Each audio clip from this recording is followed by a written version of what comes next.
Well, hey there, folks. This is Fred Feild down in Tucson, Arizona, and I want to give you some idea of what this YouTube channel is all about. It's about old-time square dancing and fiddle music, like was done in the 1800s. You know, long times ago, we had African fiddlers, people dancing on puncheon floors at the end of their weddings and barn raisins and husking bees, log clearing, quilting parties, etc., etc. So what I want to tell you about is the fun that they had in these fiddle dances. They would jig dance and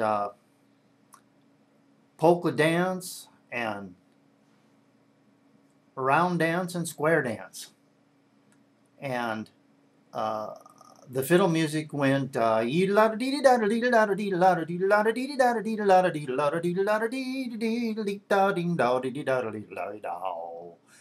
a little tune called Forked Deer.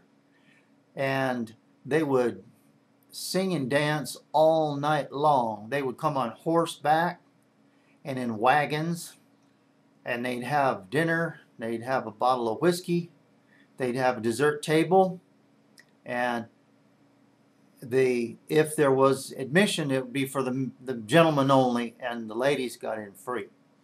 But usually there was no admission at all, and they would collect money to pay the musicians, and the more that they would play, more they would pay, the more the musicians would play. I am very excited about the technology is allowing us to Facebook and Twitter and YouTube and connect with each other, and it's also becoming possible to do research to find out more of this information that I'm talking about with you. And a place where I've been very successful in finding old documents is on Google Books.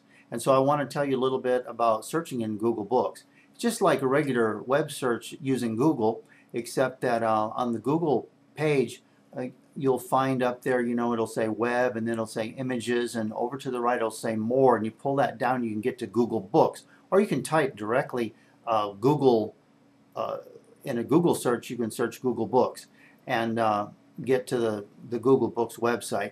What this is, it's a coordinated effort combining many partners with university libraries and other research institutes that have large collections, and these are being scanned in. And so then you just type in whatever you want to search, and I want to talk a little bit about some things that I've found in articles, the old articles. And as you're searching, there's a button that you can click for the 19th century, which is useful. And then you can also set a range, specific date ranges, which is how I get specific years or specific decades. And then you can arrange the things by chronological order also too. Now, as I began to search articles, I began to find magazines, old magazines, and historical society records, histories and heritage books about most of the counties in the states of the United States, and then histories of the states themselves, and many other old books, fictional. And what I want to tell you is that I don't feel like I need to write the history of rural American dancing. I feel it's already been written. It's been written very well because history is an old subject. People have been writing histories from the beginning of time. And probably ever since the pencil was discovered, they started writing histories.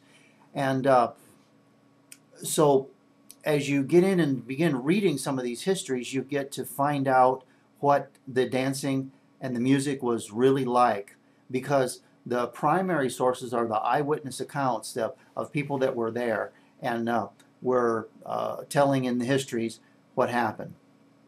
So we love the words contra dance and square dance. Don't forget about the junket, and I want to go through some of these words. We're going to find the cowboy dance, and we're going to have the term country dance, traditional dance, barn dance, ranch dance.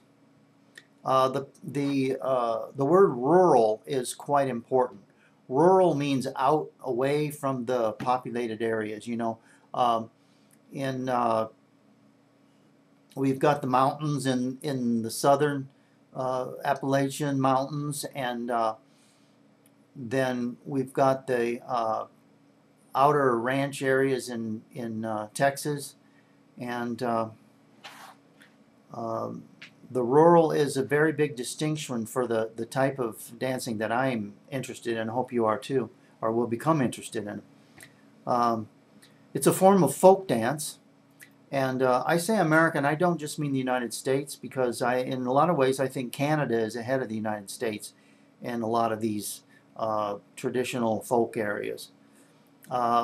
Frolic is a name. Now, there are all kinds of words you can put with frolic. There's a wedding frolic and a plantation frolic, slave frolic, husking frolic,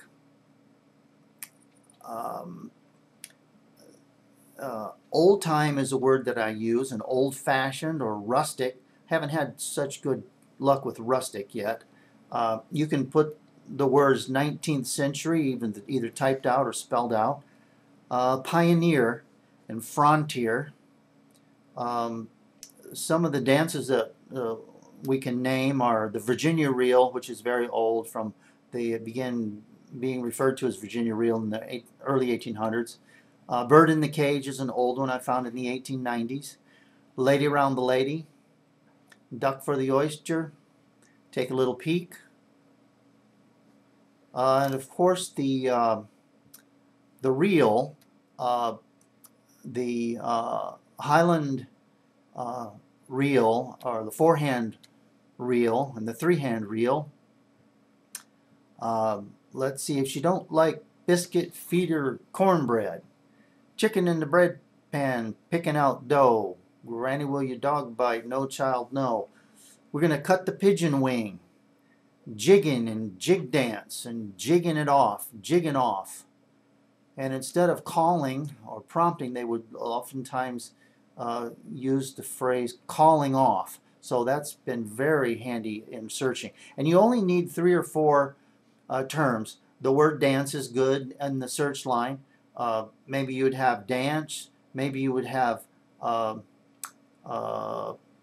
slave frolic. Maybe fiddler. That would be enough to get some results. An early term for the kind of dancing that we're looking at was the Cotillon.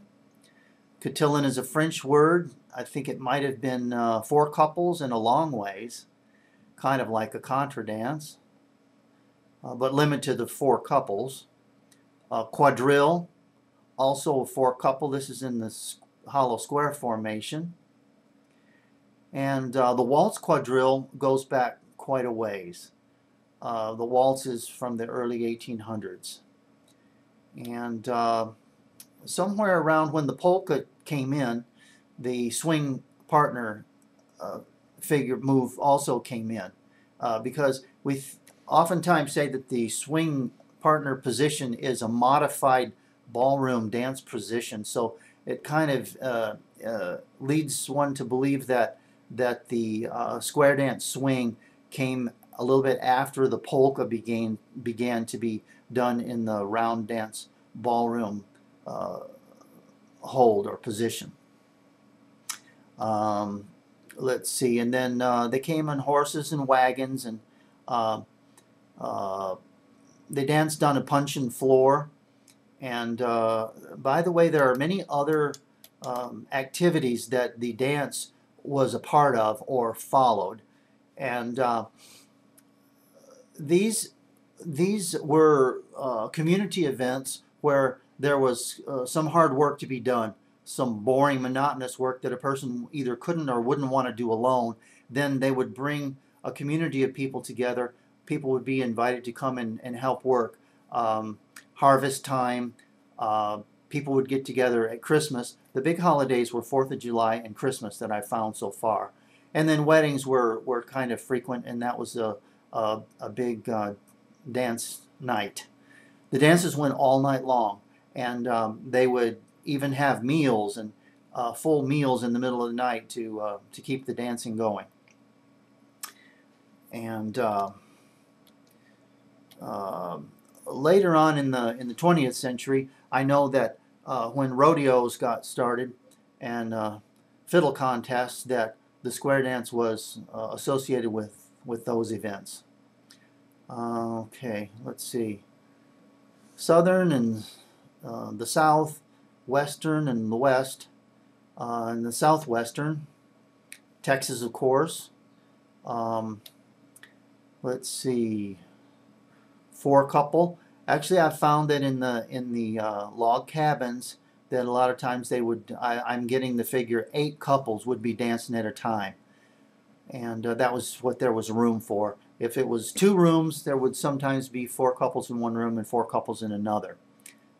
Many times the fiddler, and there's always a fiddle. If there's a second instrument, it's going to be a fiddle too, usually. You know, the accordion didn't even get invented till about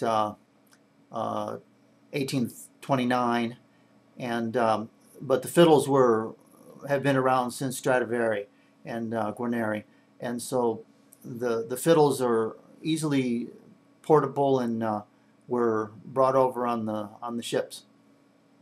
Sometimes the fiddler was black, free black. Sometimes it'll say negro fiddler. That will get a lot of information about both black dances and white dances, and plantation dances also. If you put in the search line negro fiddler, and mountain music and mountaineers.